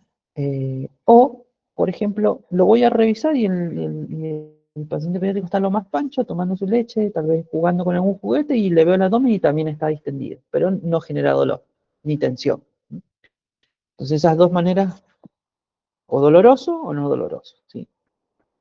El abdomen distendido tiene varias causas, no estamos viendo las causas ahora, solamente la exploración. Y también tengo que ver, ¿sí? Y es un recién nacido mucho más pequeño, ¿sí? No es un lactante, los cuidados ¿recuerdan esto? El ombligo. ¿Mm? La presencia de onfalitis, de esto, de una infección, ¿sí? De la parte del ombligo, la posterior del cordón umbilical, ¿sí? ¿Se acuerdan del ombligo? Por los malos cuidados, la contaminación, la falta de higiene y demás, que pueda generar una infección que puede ser grave en el recién nacido porque está una infección localizada periumbilical puede progresar por vía sanguínea hacia la parte sistémica y generar un desastre, ¿sí? Entonces tengo que ver que no tenga la presencia de una infección, ¿sí? De onfalitis. Eso se llama la infección de esta zona. Que bueno, la onfalitis tiene una representación característica que bordes muy rojos, ¿sí? Con presencia de flogosis, eso está muy caliente, ¿sí? Y mal olor, ¿sí? Genera un olor bastante nauseabundo, bastante feo, que eso marca, digamos, la presencia de un signo de infección claro, ¿sí? Bueno, el cordón umbilical por lo general se debería perder a los días de recién nacido, ¿sí? En algunos casos se pierde de los 3, 4 días, 5 días, unos duran un poco más, pero se debería caer rápidamente. Lo importante es que los cuidados previos a la caída del cordón umbilical no generen una infección. ¿Me querían preguntar algo? Sí, profesor, yo. En la bibliografía dice que se debe determinar la presencia de 2 arterias y una vena Sí, dentro de la gelatina de Wharton. ¿Eso sí. cómo se observa? ¿Cómo lo vemos? Eso no, o sea, si bien lo menciona en la bibliografía, no es muy representativo porque, bueno, el cordón umbilical está conectado a la placenta por 2 venas y una arteria, ¿sí? Que de hecho en el recién nacido prematuro, ¿sí? Ese tipo de vaso se puede hacer como abordaje para cateterización y demás, y examinación y demás. No lo puedo observar en el recién nacido término. En el recién nacido prematuro sí, porque la membrana es mucho más transparente y voy a ver la presencia de venas y arterias. Y de hecho, cuando nace, el obstetra, antes de cortar el cordón, tiene que observar la presencia de los vasos sanguíneos, ¿sí? Antes de generar el corte, ¿sí? Los cuidados posteriores que yo voy a hacer solamente es verificar de que no hayan signos de infección. No sé si quedó claro la respuesta. Sí, profe. ¿Y esto de la profilaxis con vitamina K? La profilaxis con vitamina K, miren, lo vamos a ver un poquito más adelante en los cuidados, pero no es más que prevenir hemorragia en el recién nacido por falta de factor, ¿sí? O sea que la vitamina K interviene en las cascadas de coagulación, entonces la vitamina K justamente está sintetizada por la parte hepática, el hígado está inmaduro, el recién nacido no la sintetiza, entonces se necesita que se la administren por vía exógena, por inyección. Eh, por una inyección de tipo intramuscular, ¿sí? Que es uno de los cuidados de la recepción en el recién nacido, la vitamina K. A ver, espérenme un poco, que quiero ver por dónde... Bueno, y en la parte abdominal también puedo ver la presencia de, más allá de la onfalitis, de hernias umbilicales también. No es muy frecuente, pero puede tener presencia de hernia umbilical, que la hernia umbilical se explora, se observa, hay que generar los cambios de coloración, de que no tenga mucho dolor, y por lo general es quirúrgico en algunas ocasiones. Estaba buscando acá. A la hora también de examinar el abdomen, hay que tener en cuenta si es un niño más grande, los cuadrantes abdominales, ¿sí? Marcan, digamos, la localización del dolor. Los más usuales a la hora de explorar dolor son la fosa ilíaca derecha e izquierda, ¿sí? En la derecha recuerden que encontramos eh, la zona del apéndice, ¿sí? Que bueno, el quirúrgico, de todas las patologías quirúrgicas, la más común en la edad pediátrica, y la fosa ilíaca izquierda, dentro de lo que es el marco colónico, por lo general los fecalomas y los dolores por distensión abdominal, por constipación. ¿Qué más estábamos viendo? Bueno, el sistema renal y genitourinario. El número de micciones por lo general no lo contabilizamos, por lo general en la parte de internación lo sabemos contabilizar si necesitamos valorar los ingresos y egresos, si no, no es necesario. En el paciente pediátrico, o sea, en el lactante y en el recién nacido, es muy difícil cuantificar la cantidad porque no podemos, digamos, identificar cuando el niño va a tener una diuresis, sino que lo hacemos por diferencia de peso de pañal. ¿Mm? Para tener en cuenta, la diuresis tampoco podemos ver la coloración, porque recuerden que si es líquido lo absorbe el pañal, salvo de que haya signos de sangrado. Solamente se cuantifica la cantidad por diferencia de peso de pañal. Lo otro, sí, las deposiciones por vía intestinal, sí hay que tenerlas en cuenta, porque recuerden que primero que la primera deposición que realiza el recién nacido, que es la expulsión del meconio, nos va a marcar justamente la permeabilidad anal, ¿sí? De que haya una permeabilidad intestinal y no esté obstruido. Estoy buscando justo esa parte en la bibliografía, creo que lo mencionaba, pero no recuerdo bien. Bueno, ya se los digo ahora. La presencia de la expulsión del meconio, que se debe dar por lo general dentro de las 48 horas, eso sí hay que tenerlo en cuenta porque puede generar la no expulsión del meconio es signo claro de obstrucción intestinal. La obstrucción intestinal es algo quirúrgico y grave y de abordaje urgente. Luego ya las otras deposiciones son más relacionadas a la alimentación, ¿sí? La primera alimentación ya saben de que es por la lactancia, exclusiva hasta los 6 meses, ¿sí? Luego de los 6 meses ya se le pueden agregar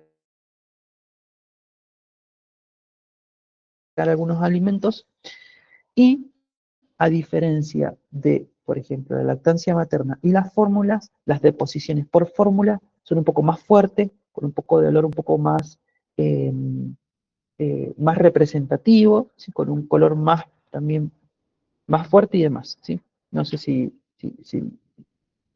han tenido oportunidad de verlo, pero son un poco más características las de fórmula que las de la lactancia, la leche materna.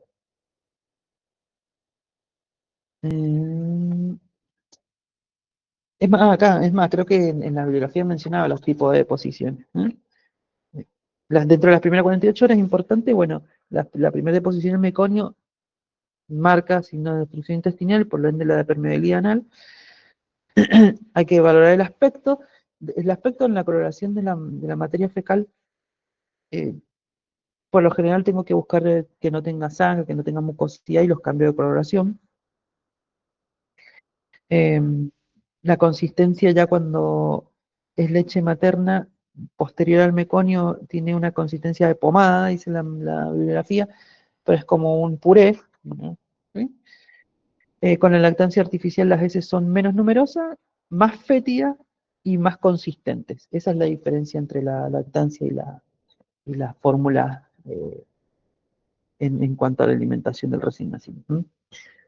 Siempre, siempre se recomienda de que hasta los 6 meses sea exclusivo solamente, ¿sí?, la lactancia por leche materna, en forma fraccionada, ¿sí?, y a demanda. O sea, no marca un límite horario, sino que a demanda cada vez que el recién nacido se quiera alimentar. Las fórmulas sí marcan un horario porque tienen un tiempo de reposo gástrico, ¿no? La leche materna no, es a demanda. Luego ya cuando se empieza a agregar otro tipo de alimentación, se va complementando, ¿sí? Bien, y demás, ¿qué nos queda? A ver. ¿Alguna duda, chicos? No, profe. Con respecto al, profesor, con respecto a la... Sí, la escucho, perdón. ¿Cómo se calcula el peso de la orina sacando la diferencia con el pañal?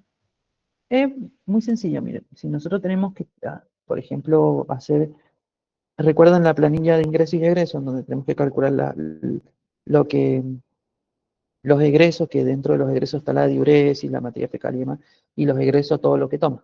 Bueno, en los egresos, la diuresis, en los lactantes, como no lo puedo calcular en forma de volumen líquido, sino que al hacer en el pañal lo absorbe. Bueno, nosotros primero pesamos un pañal seco, por lo general los pañales más pequeños, los de talla chica, ¿sí?, pesan 20 gramos, ¿sí? Eso. Pesamos el pañal, ya sabemos que pesa 20 gramos, pesamos el pañal mojado. Si el pañal mojado pesa 120, le restamos los 20 y son 100 gramos de peso y eso lo tomamos en cuenta como diuresis. ¿Entiendes? Así como lo tomamos. Siempre igualmente, No lo dependiendo de pasan, la marca. no lo pasan a mililitros ni nada así, profe. No, en gramos. Teniendo en cuenta el pañal que lleve, o sea, que utilice la mamá en su casa, le dimos uno, empezamos seco y ahí lo descontamos del pañal mojado. No, lo dejamos en gramos y después lo cuantificamos, que creo que es lo mismo en mililitros y gramos. Lo cuantificamos en volumen total. ¿Mm? Y lo mismo hacemos cuando, por ejemplo, el paciente está con una diarrea aguda. Tenemos que cuantificar las deposiciones para ver el volumen de líquido de pérdida, porque pierden mucha agua por la diarrea aguda. Que bueno, como no es una materia fecal, no son heces consistentes ni formadas, y es pura agua lo que están haciendo, le pedimos el pañal, ¿sí? Y lo pesamos y cuantificamos esa pérdida de materia fecal en gramos. ¿Sí? En realidad, miren, nosotros en las salas de internación les damos una planillita a la mamá, le enseñamos cómo completarla, porque ellos la completan por hora, cada vez que lo cambian un pañal. Ellos cambian el pañal y antes de tirarlo se acercan, tenemos balanzas digitales dentro de las unidades de internación. Ellos van, los pesan y nos anotan directamente el peso en su planillita. Nosotros después les pedimos esas planillitas y hacemos la sumatoria y hacemos nuestros balances. Los vamos enseñando para que se adapten también a hacerlo y al tratamiento, porque por lo general, si esperan a que el profesional pueda ir y pesar a cada rato los pañales, sobre todo si está con diarrea aguda, no van a mantener una montaña de pañales en la habitación hasta que nosotros podamos ir y pesarle los pañales, sino que les enseñamos y ellos van y pesan, los tiran, se lavan las manos, anotan el registro y demás. Y lo hacen con las planillas en sus unidades de internación. Así es como es la metodología, para que más o menos se lo imaginen. Eh, obviamente que si si es un niño grande, o sea, si es un niño de 6 años que no hace en pañales y está con diarrea aguda, y lo hace, por ejemplo, en el inodoro, eso no se puede cuantificar, entonces nosotros lo anotamos como pérdida nada más, hacemos tal vez un cálculo de pérdidas insensibles. Si la diuresis, nosotros les damos el papagayo y ahí nos anotan la cantidad, pero bueno, en ese caso la materia fecal no se toma en cuenta porque no se puede cuantificar, digamos, no tenemos cómo cuantificar. Si se imaginaron eso, lo mencionaba. Bueno, a ver, algo más para mencionar. Bueno, dentro de la parte renal hablamos un poco. La literatura menciona que el número de micciones oscila entre 10 a 15 al día, por lo que se requiere una esmerada higiene para evitar justamente lesiones en la zona perianal. El recién nacido orina bastante. Esto hace de que justamente el hábito de cada cambio de pañal, cada vez que esté, digamos, con alguna micción o algo, evite las lesiones en piel, sobre todo las famosas dermatitis de pañal.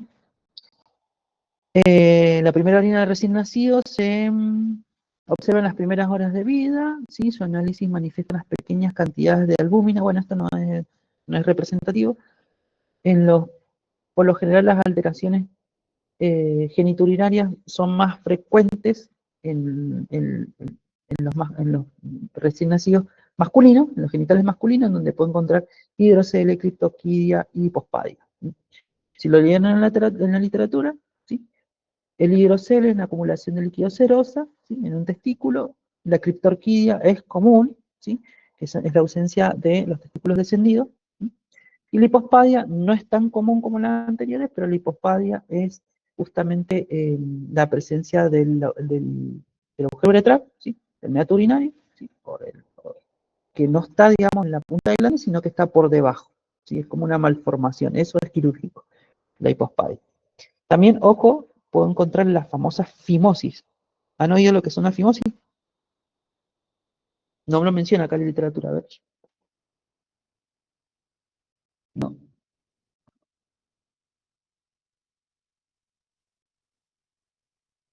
¿Alguien ha oído lo que son las fimosis, chicos? Perdón. ¿Son las adherencias del prepucio que no puede retraerse? Eso. En realidad la fimosis es de tipo fisiológica y se da a medida que va madurando la zona genital del niño, ¿sí? Debería, digamos, desprenderse solo, no se retrae en forma manual, ¿sí? Y comúnmente si no se desprende hasta pasado, por lo general, el año, creo que ahora lo están haciendo hasta los 2 años, se puede resolver en forma quirúrgica. ¿Entienden? De hecho, se debería resolver naturalmente, no debería tener una acción mecánica. No sé si quedó claro, perdón. Sí, profe. Bien. Para que entiendan, la fimosis es cuando el prepucio está adherido al glande y yo no veo, digamos, el glande, sino que eso se va retrayendo en forma fisiológica, de forma natural, digamos, ¿sí? Que, ¿dónde nos complica a nosotros, como profesionales, cuando, por ejemplo, tenemos que poner una sonda vesical en un recién nacido que tiene una fimosis? Porque no vemos el agujero uretral porque está todo tapado, digamos, con la parte del prepucio, ¿sí? Entonces tenemos que anatómicamente hacerlo de manera estratégica para no lesionar, digamos, la zona primero del meato urinario, del agujero uretral, y de la parte del glande. No producir sangrado ni traumatismo. Es muy complicado hacerlo, por lo general lo hace un profesional que tiene un poco más de estrategia en poder realizar. ¿Mm? Que bueno, es común que nosotros tomemos muestras de diuresis por sondaje cuando son pacientes con signos de infección urinaria y no pueden tomarse muestras al acecho o hay muestras contaminadas, bueno, hay que tomarlos por sondas vesicales, digamos. No utilizamos sondas vesicales con globo, las que se quedan permanentes, sino que utilizamos unas sondas mucho más pequeñas, siliconadas, que bueno, son más difíciles de manejar porque son muy pequeñas, hay que tener una estrategia muy fina para poder hacerlo, y con un sondaje muy, digamos, cuidado, hacemos la toma de muestra de diuresis tanto para urocultivo o examen de orina completa, entre otras cosas. Ahí nos complica cuando el paciente tiene fimosis, es muy pequeñito, poder hacer el sondaje.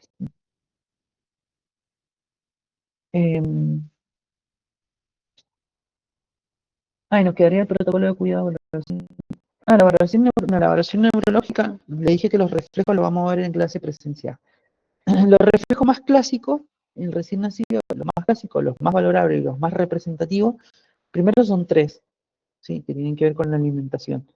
El reflejo de búsqueda, ¿sí? No, pero no sé si lo nombra acá. Sí, sí lo nombra. El de succión es uno, el de búsqueda, y el de prensión.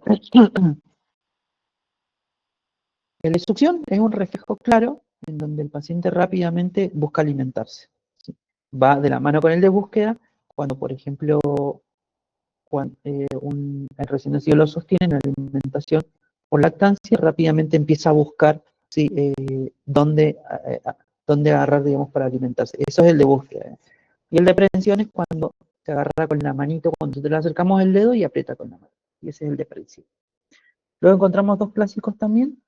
El del Moro y el Babinski, creo que los mencioné en la clase pasada. Lo vamos a ver ahora en la presencial y les voy a explicar bien cómo es. Voy a buscar algún video para que lo podamos ver. Lo importante de la parte neurológica es primero de que los reflejos estén presentes, porque los reflejos del recién nacido se van perdiendo, digamos, a medida que va madurando. Son reflejos de tipo arcaico, se llaman, pero son reflejos que se dan solamente en esa etapa y después a medida que el niño va creciendo, se van perdiendo. El recién nacido, el que no es lactante, por lo general tiene una motilidad muy, muy baja, tiene un tono muscular de tipo más leve, porque duerme mucho, digamos, duerme en posición prono y duerme mucho. Tiene ese tipo de reflejos que son de tipo movimientos involuntarios, que yo lo veo como, por ejemplo, que son movimientos de tipo espasmódicos, por ejemplo, cuando hace el reflejo de Babinski, donde se asusta, perdón, el de Moro, que se asusta y abre las manos rápidamente. Eso se puede determinar como movimiento de tipo involuntario, porque justamente es un reflejo. Hay que observar detenidamente signos de disfunción neurológica, como por ejemplo el llanto débil, ¿sí? Que tenga un llanto muy débil, que la actividad esté muy disminuida, ¿sí? Que tenga un tono muscular disminuido,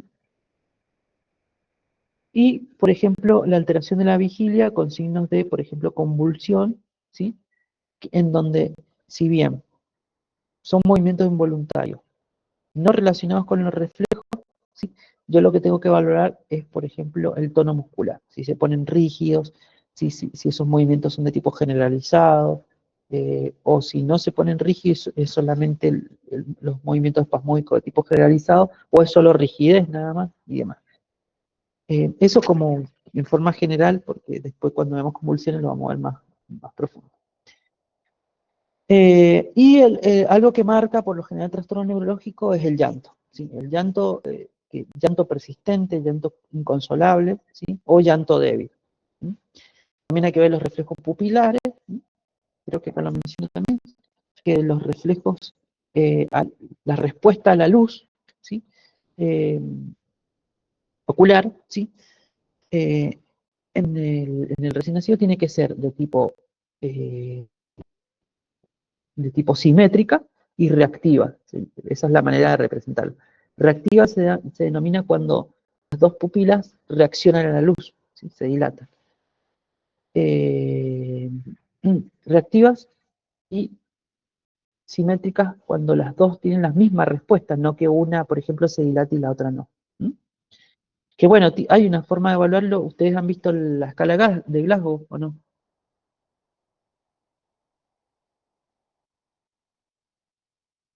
Perdón, ¿ubican la escala de Glasgow? Sí, profe. Sí, la de Eh, conciencia para el claro, en la escala de Glasgow ustedes valoran la parte pupilar. ¿Qué valoro yo en el caso del recién nacido? Es muy difícil valorar una escala de Glasgow porque no nos va a colaborar y demás. Entonces, lo único que veo es justamente que sean reactivas, o sea, que se dilaten a la luz, y que sean isocóricas, se llama, cuando las dos tienen la misma tipo de reacción, ¿sí? Y no que las dos quedan anchas o quedan disminuidas, o una ancha y una disminuida, ¿sí? Las famosas midriasis, miosis y demás, ¿sí? Solamente eso, que sean isocóricas se llama, que tengan la misma reacción y que tengan la dilatación, la reacción a las reactivas isocóricas. Sería la forma de mencionarla de manera más específica. Cuando justamente un paciente está con una crisis convulsiva, nosotros vemos las pupilas para ver si están reactivas, ¿no?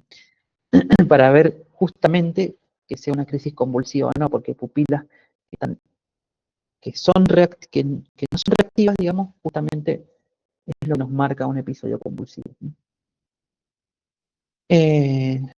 Bueno, y no hay nada más para ver. ¿Alguna duda que tenga? Ah, la del protocolo, me olvidaba esto. Charlémoslo rápidamente. Dentro de los protocolos del cuidado del recién nacido, en realidad nos habla de los cuidados que tengo que hacer inmediatamente, ¿sí? A lo que es la recepción del recién nacido, ¿sí? Los cuidados inmediatos, perdón.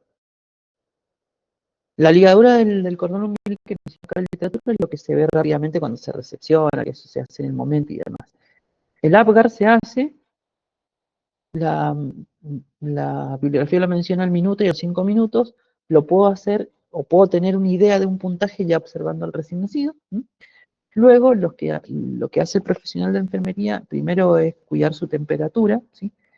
Ya hay una unidad preparada, las famosas incubadoras, en donde tienen una temperatura acorde para poder ubicar al recién nacido. La posición es fundamental, la limpieza de las vías aéreas es fundamental, porque hay que permeabilizar la vía aérea superior, las narices, recuerdan, porque inicia la respiración por vía nasal. El mantenimiento de la temperatura corporal, la profilaxis ocular para evitar infección cruzada, por contaminación de agentes bacterianos, ¿sí? Por canal vaginal. Entonces se le colocan 2 gotitas en los ojos con profilaxis ocular para evitar esas infecciones.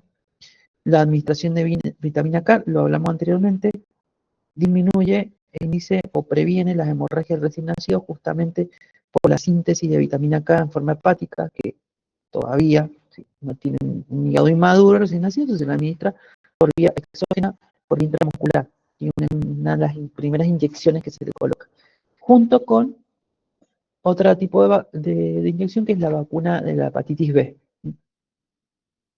Determinaciones somatométricas, ¿sí? Cuánto mide, cuánto pesa, ¿sí? El perímetro cefálico, y monitorearlo, ¿sí? Presión cardíaca, respiratoria, ya después le hago un test de Sylvan Anderson. Esto lo hablo en forma aislada porque también tengo un video donde podemos ver todos los cuidados estos que estoy mencionando recién, cómo se realizan en forma rápida en el recién nacido para que lo podamos ver representado. Lo vamos a ver en la clase que viene, porque tenemos que ver todavía la parte del prematuro. Ya que cerramos esto, ¿sí? Si quieren hacemos un análisis más la clase que viene presencial, pero ya tenemos que iniciar con la parte del recién nacido pretérmino o prematuro, que es el que nace antes de una edad gestacional acorde. Bueno, y eso sería todo. ¿Alguna duda?